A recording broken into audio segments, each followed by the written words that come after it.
Buonasera, alle principali notizie. Femminicidio a Castelvetrano, al culmine di una lite, il marito colpisce con una chiave inglese la moglie uccidendola sulle scale di casa, poi l'uomo si suicida lanciandosi dal terrazzo. A Messina, omicidio a Pace del Mela, la vittima avrebbe cercato scampo nelle campagne ma è stato finito da almeno un colpo di pistola. A Trapani la polizia sequestra 6 kg di cocaina e 20 kg di hashish nascosti all'interno di un'auto. Arrestato il corriere, la droga avrebbe fruttato 600.000 euro. Continuano le polemiche e l'indignazione sulla scarcerazione di Giovanni Brusca, il boss della strage di Capaci. Tina Montinaro dice non sarà mai una persona per bene. Infortuni sul lavoro, la Sicilia è la seconda regione d'Italia anche per infortuni sul secondo l'INAIL. La festa di Sant'Agata si candida a diventare patrimonio immateriale dell'umanità, ufficializzata oggi al Comune di Catania la richiesta per il risarcimento. Calcio, il vicepresidente del Catania Grella conferma l'allenatore toscano sulla panchina rossa-azzurra per la prossima stagione. Su Faggiano, valutazioni ancora in corso.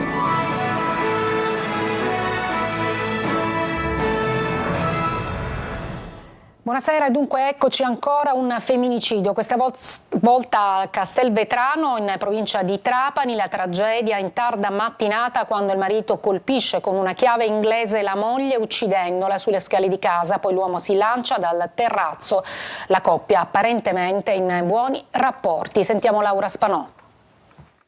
Agli occhi di tutti Mary Bonanno, 49 anni, e il marito Francesco Campagna, 55 anni, apparivano come una coppia tranquilla. Lei insegnante a Castelvetrano, lui infermiere all'ospedale Villa Sofia a Palermo, 3 figli, da poco nonni. Stamane però la tragedia. I 2 sono stati trovati morti nella loro casa a Castelvetrano in via 4 Aprile. Lei era riversa lungo le scale, una larga ferita al capo fatale. Lui, i vigili del fuoco, lo hanno trovato in corrispondenza del pozzo luce da dove si era buttato. I parenti avevano ripetutamente chiamato i 2 coniugi ai cellulari ma non erano riusciti a mettersi in contatto, così avevano avvisato i carabinieri. Una pattuglia si è recata nella casa di Selinunte, un'altra è arrivata in via 4 Aprile dove hanno trovato i cadaveri. Francesco Campagna da una decina di giorni si era trasferito nell'abitazione a Selinunte, era tornato in via 4 Aprile forse per un chiarimento con la moglie che si trovava ancora in casa. La discussione è degenerata tanto da portare l'uomo a colpire la moglie fino a ucciderla con una chiave inglese trovata nei pressi del corpo. Poi è salito al 3° piano e si è buttato. A seguire le indagini coordinate dalla Procura di Marsala, i carabinieri della compagnia di Castelvetrano. È stato rinvenuto l'oggetto contundente che noi riteniamo possa essere stato l'oggetto adoperato appunto per l'azione. Allo Stato abbiamo poi appurato che negli uffici delle forze di polizia non erano state presentate pregresse denunce o segnalazioni per maltrattamenti o minacce o comunque eventi o interventi da parte nostra o comunque eventi che potessero lasciare intendere che nell'ambito del nucleo familiare potesse essere in corso una situazione tanto delicata come poi i fatti hanno dimostrato essere in atto. Per ore sul posto per i rilievi hanno lavorato i militari della scientifica. Ci spostiamo nel messinese a Pace del Mela dove c'è stato un omicidio, la vittima avrebbe cercato scampo nelle campagne ma è stato finito almeno un colpo di pistola. Sentiamo Francesco Triolo.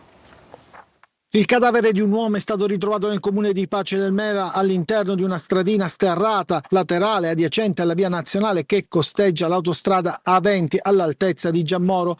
L'uomo, apparentemente sulla sessantina, non è stato ancora identificato, mentre dalla mattinata sono al lavoro i carabinieri che hanno richiesto l'intervento dei militari del RIS per effettuare tutti i rilievi sul posto. Dalle prime indicazioni sembrerebbero evidenti segni di un foro nella parte posteriore del cranio, da qui la prima ricostruzione che potrebbe trattarsi di una esecuzione in piena regola.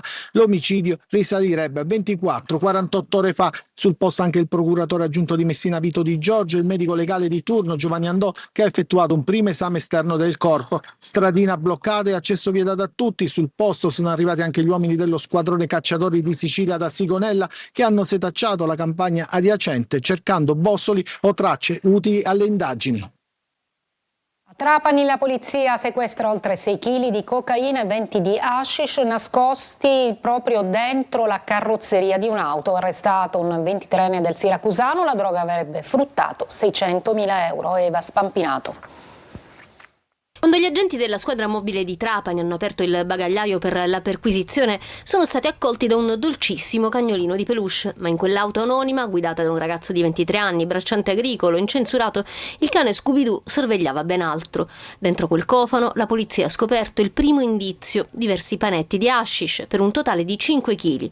Era solo l'inizio. L'auto viene portata in questura e lì inizia la vera perquisizione. Gli agenti smontano la carrozzeria pezzo per pezzo. Nei doppi fondi, nei vani nascosti, persino nei blocchi dei fari posteriori spuntano altri panetti. Alla fine del controllo il bilancio è da capogiro: 20 kg di hashish e oltre 6 kg di cocaina, valore sul mercato 600.000 euro. Il giovane, originario del Siracusano, è stato arrestato. Per lui si sono aperte le porte del carcere di Trapani. Il giudice ha convalidato la custodia cautelare. Adesso a Palermo la truffa dei bonus edilizi da 26 milioni di euro, 4 gli arresi, 83 gli indagati, tra cui appunto anche i clienti. La Guardia di Finanza avrebbe accertato lavori fittizi, coinvolte 19 imprese edili. Marco Gullà. Lavori fantasma che ammonterebbero a 26 milioni di euro e che sarebbero risultati solo sulla carta per fare soldi con i bonus edilizi e poi investirli anche in oro e criptovaluta. L'ultima operazione della Guardia di Finanza di Palermo porta all'arresto di 4 persone e 83 indagati, domiciliari per Angelo e Fedele Notaro, Salvatore Castelli e Massimo Smeraldi. Sono indagati per associazione a delinquere finalizzata alla realizzazione di frodi in materia di bonus edilizi, bonus facciate, ecobonus e recupero del patrimonio edilizio. A loro viene ricondotta la gestione di 19 imprese edili, hanno tutte sede a Palermo e un giro di affari per lavori ritenuti fittizi che ammontano ad oltre 26 milioni di euro. Le società coinvolte nella frode, applicando lo sconto in fattura, avrebbero emesso fatture per operazioni inesistenti in favore di clienti privati per lavori in realtà mai eseguiti. Generavano così un credito d'imposta utilizzabile in detrazione o cedibile a terzi e infatti sarebbe stato ceduto a intermediari finanziari per monetizzarlo. I titolari delle imprese avrebbero distratto parte delle somme mediante bonifici su conti correnti personali, prelevamenti in contanti, sottoscrizione di buoni fruttiferi postali, acquisto di oro e criptovalute, beni mobili e immobili. Oltre ai 7 presunti membri dell'associazione ci sono altri 83 indagati. Si tratta degli amministratori delle imprese inserite nel circuito illecito. Sono stati tumulati nel cimitero di Milazzo i feti recuperati nell'ex ospedale di Vaccarella, dove erano da 53 anni per antichi studi medici. L'ASP, dopo un'opera di bonifica, è riuscita a sanificare l'ospedale e a fornire i reperti che in passato venivano conservati per motivi di studio, e il comune che si è invece occupato della loro sepoltura. Non si spengono le polemiche sulla scarcerazione di Giovanni Brusca. Il boss pentito resta per tutti un criminale sanguinario e non basta a calmare gli animi il fatto che non metterà più piede in Sicilia. Maglio Viola. Giovanni Brusca torna libero, ma il boss sanguinario, ultimo degli stragisti, non metterà mai più piede in Sicilia. Vivrà in una località segreta e sotto falso nome, ma per colui che usò il telecomando per far saltare in aria l'autostrada a Capaci, che strangolò e fece sciogliere nell'acido il piccolo Giuseppe Di Matteo, che lo chiamava zio, non c'è pena sufficiente. A poco vale sapere che ha collaborato con la giustizia. La rabbia monta fra i parenti delle vittime, da Maria Falconi a Giuseppe Costanza, sorella del magistrato e autista di Falcone, sopravvissuta alla strage, è un coro unanime di rabbia. Per Tina Martinez, vedova di Antonio Montinaro, il caposcorta di Falcone, morto anche lui in quell'esplosione, l'aver collaborato con la giustizia non fa di Brusca una persona per bene. In ogni caso lui resterà comunque un criminale. E questo è quello che devono capire i ragazzi, che non perché lui ha collaborato diventa persona per bene. Non lo è e non lo sarà mai Giovanni Brusca. Ma per gli investigatori è un male necessario. Luigi Savina, oggi questore, allora capo della mobile di Palermo che guidò la cattura di Brusca, dice: i pentiti sono e sono stati fondamentali. Senza i collaboratori di giustizia si farebbe un passo indietro. E tutti, dagli investigatori ai magistrati, come è stato Pietro Grasso, capiscono la rabbia, ma ricordano che comunque è la legge voluta proprio da Giovanni Falcone ed è quella che ha cambiato volto alla lotta contro Cosa Nostra. Morti sul lavoro in aumento in Sicilia, che è la seconda regione in Italia per numero anche di incidenti. L'assessore regionale al lavoro Nuccia Albano dice servono più ispettori. Marco Gullà. Meno infortuni ma più decessi. Secondo i dati forniti dall'INAIL sono 207 in Italia le morti sul lavoro registrate nei primi 4 mesi del 2025, 3 in più rispetto allo stesso periodo del 2024. Se si considerano anche gli incidenti fatali in itinere, ovvero nel tragitto casa-lavoro, il bilancio delle vittime sale a 286. Molti di questi in Sicilia, che è la seconda regione per aumento di incidenti. Numeri ancora preoccupanti e che tengono accesa la spia dell'emergenza sul lavoro. Se ne è parlato questa mattina nel corso di un convegno organizzato da Assoimprese e FIAC. È fondamentale che ci sia anche il controllo, appunto gli ispettori, diciamo, il numero non è ancora sufficiente, è pur vero che da 2 anni a questa parte l'Istituto Nazionale del Lavoro ci ha mandato delle forze fresche, però io non voglio fare proclami, quest'anno dovremmo fare un concorso per ispettore del lavoro e immettere 50 unità. In Sicilia il numero delle vittime è cresciuto del 50%, quest'anno 22 incidenti fra gli over 75. Secondo noi ci sarebbe da programmare degli investimenti fin dal governo centrale fino ai governi periferici affinché si possa fare formazione sui luoghi di lavoro. Purtroppo abbiamo un tasso di mortalità delle imprese che ci preoccupa, ovvero c'è la voglia di fare imprese ma dall'altro lato molte imprese non riescono a sopravvivere. Su questo bisogna lavorare nel diffondere la cultura d'impresa, snellire la burocrazia e soprattutto quelli che sono tutti gli incentivi a favore degli imprenditori e degli aspiranti imprenditori. La festa di Sant'Agata si candida a diventare patrimonio immateriale dell'umanità. Ha siglato oggi al Comune di Catania il protocollo di richiesta. Roberta Lunghi. 4 firme che valgono una richiesta perché la festa di Sant'Agata possa entrare nel novero delle candidature a patrimonio culturale immateriale dell'umanità stilata dall'UNESCO.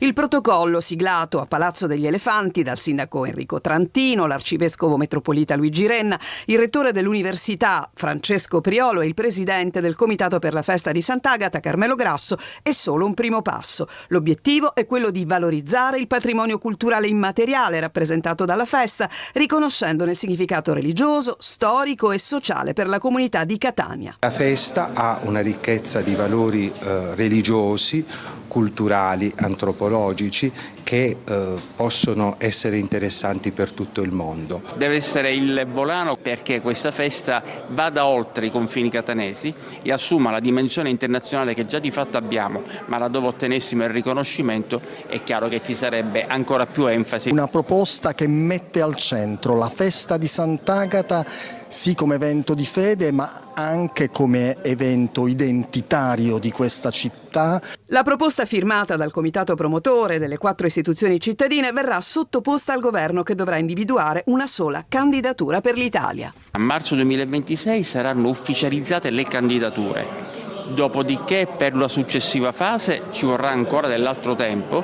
ma ove dovessimo noi superare questa prima fase e ottenere già la candidatura, poterlo fare nel 2026 in occasione del 900 anni del ritorno delle reliquie di Sant'Agata sarebbe una cosa meravigliosa.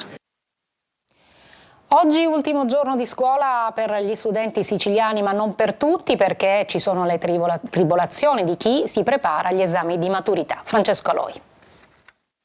C'è chi è già in vacanza, ma chi è al quinto l'ultimo giorno di scuola non lo vuole perdere. Niente libri sui banchi, quella che si respira è gioia mista tristezza. L'ultimo giorno che si conclude con un po' di malinconia perché lasciamo i compagni e i professori che ci hanno accompagnato per 5 anni. 5 anni vissuti insieme, ogni attimo di scuola condiviso, momenti che non si potranno mai dimenticare. Ovviamente in una scuola si creano dei rapporti e questi 5 anni li abbiamo passati con grande gioia e comunque lasciare questa scuola è un momento un pochettino più di tristezza per noi. Sono stati 5 anni, è stato un percorso molto intenso, ricco di emozioni, un percorso di crescita. E come sempre le frasi più dette, quelle in un certo senso più famose, vengono impresse sulle magliette.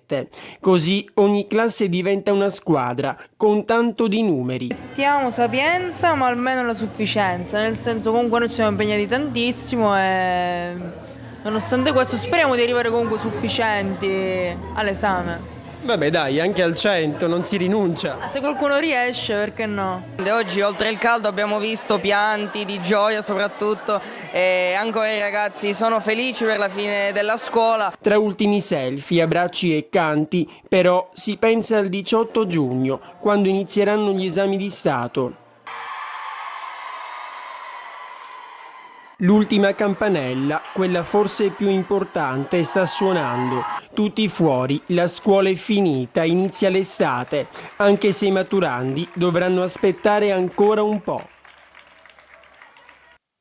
Parte la stagione balneare, ma sotto l'ombrellone i siciliani troveranno gli aumenti. La regione dove si registrano i maggiori rincari è proprio la Sicilia. Secondo il sindacato dei balneari si tratta di piccoli ritocchi. Emanuela Corsi. Con l'arrivo del grande caldo entra nel vivo la stagione balneare, ma quest'anno la cara estate si trasforma in caro estate, soprattutto in Sicilia, che secondo Federconsumatori è la regione dove si registrano i maggiori rincari, più 6% rispetto al 2024. Seguono la Sardegna con il 4%, Veneto, Emilia-Romagna, Abruzzo, Basilicata e Liguria con il 3%. Un abbonamento giornaliero in Sicilia nel 2024 costava in media 25 euro, quest'anno si attesta sui 27.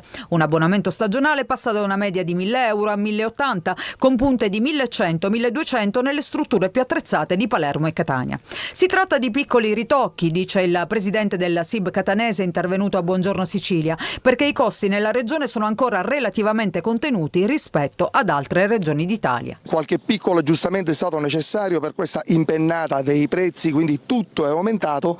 Un'intera famiglia può godere di servizi, tutti i servizi che sono conosciuti qui negli stabilimenti balneari della Playa di Catania, con cifre modiche, insomma, che sono assolutamente accessibili. La ristrettezza dei bilanci familiari spinge i cittadini a cercare soluzioni per risparmiare. Sono diverse le proposte dei balneari, dai pacchetti all inclusive ai prezzi ridotti per la mezza giornata. La vacanza più economica rimane ancora affittare la cabina e fare l'abbonamento con la postazione all'interno delle strutture balneari della Playa. C'è chi di fronte ai prezzi elevati rinuncia ad usufruire dello stabilimento balneare, preferendo invece lidi low cost o spiagge libere attrezzate. Una breve pausa, poi andremo ad Agrigento per una mostra immersiva.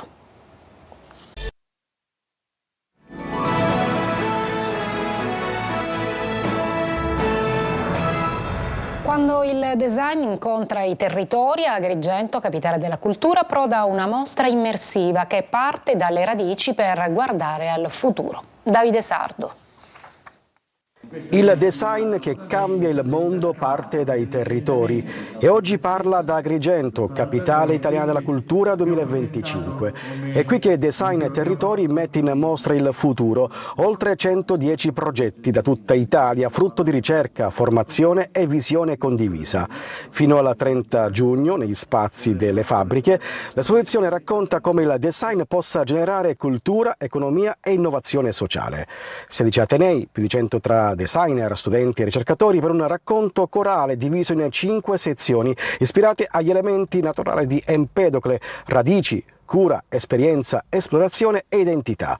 Oggetti, installazioni, servizi e idee che nascono dall'ascolto del territorio e diventano energia creativa, visioni, nuove forme di abitare e convivere.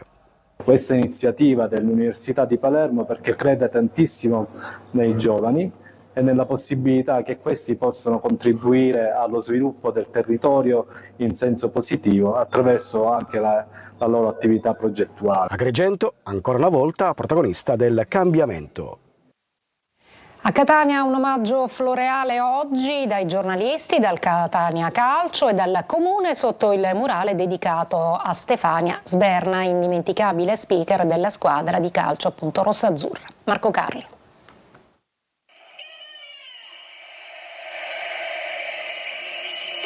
La sua voce, ma anche la passione per la città e per la squadra, oltre al suo carattere amabile, l'hanno fatta entrare nel cuore di tutti. Stefania Sberna era così. I giornalisti dell'Unione Stampa Sportiva di Catania hanno deposto un omaggio floreale sotto il murale dedicato alla giornalista e speaker, firmato dallo street artist Giuseppe D'Amico. Un momento caratterizzato anche dalla commozione, oltre che dalla riconoscenza. Presente la famiglia di Stefania Sberna, oltre al vicepresidente del Catania Vincenzo Grella e all'assessore allo sport del comune di Catania Sergio Parisi. Ricordo tempi bellissimi, il Catania di Maran,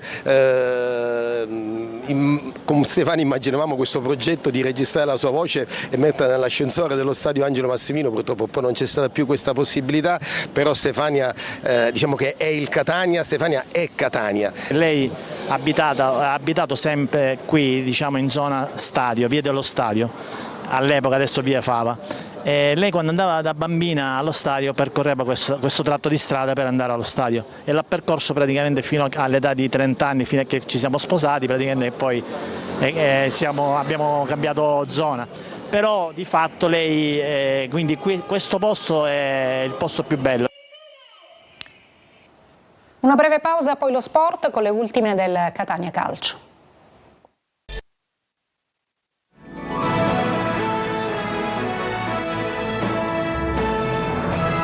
Eccoci al calcio, l'allenatore toscano resta, valutazioni su Faggiano, il vicepresidente del Catania parla delle mosse future del club. Marco Carli. Toscano resta, è la notizia nell'aria da tempo, per non dire da sempre, che il vicepresidente del Catania Vincenzo Grella conferma in occasione della deposizione di un omaggio floreale sotto il murale dedicato a Stefania Sberna. Toscano resta? Toscano resta.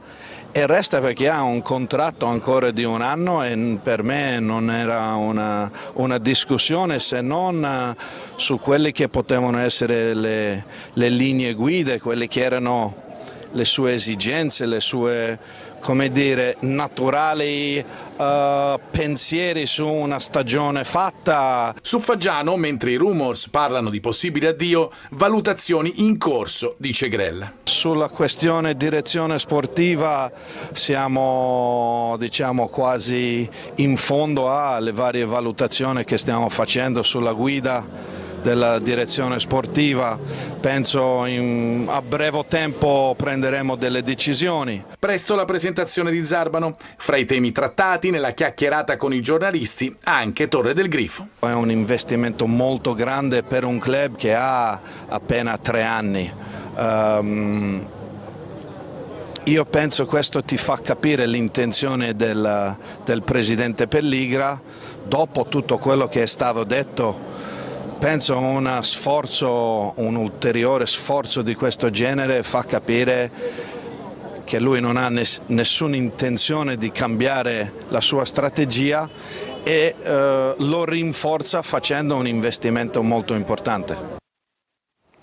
È tutto per questa edizione, grazie per l'ascolto e buona serata.